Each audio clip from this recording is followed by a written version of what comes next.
Channel 6 News live at 5 continues with today's Family Healthcast. The movement to get kids eating healthy food and also exercising is really starting to pay off. For the first time in decades, the number of obese children in the U.S. is starting to decline.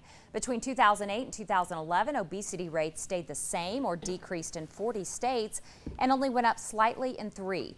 Kid-friendly health messages, such as ones featured in First Lady Michelle Obama's Let's Move campaign, are contributing to the drop.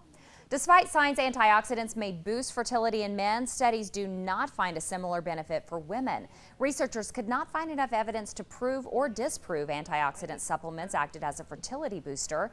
A similar review in men did find higher birth rates in those who took the supplements. Researchers say they are disappointed as they had hoped to provide women with an option that could improve their chances of conceiving.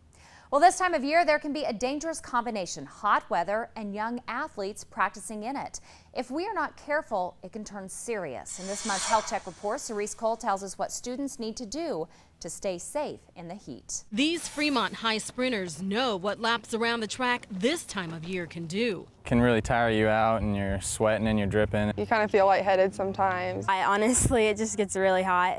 So hot, they could end up here. It gets pretty busy, especially when football season starts. Emergency room Dr. John Hogue says heat exhaustion can sneak up on even the most experienced athletes. It's a combination of overexertion, not getting shade, not adequate oral intake, or hydrating themselves.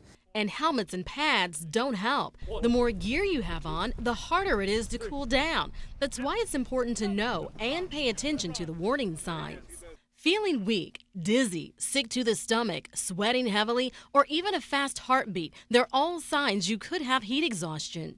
Dr. Hogue says if you think something's wrong, get out of the heat and in the AC. Remove any tight or unnecessary clothing and drink plenty of water. But if those symptoms get worse, for example, you have cramps that last for an hour even after you've cooled off, you're nauseous or vomiting, or if you're confused or disoriented, you need to go to the emergency room right away. These can even end in a fatality, so we take these very, very seriously. I'll drink Gatorade and water, and then we wear like light colored clothing and just as least clothing as we can.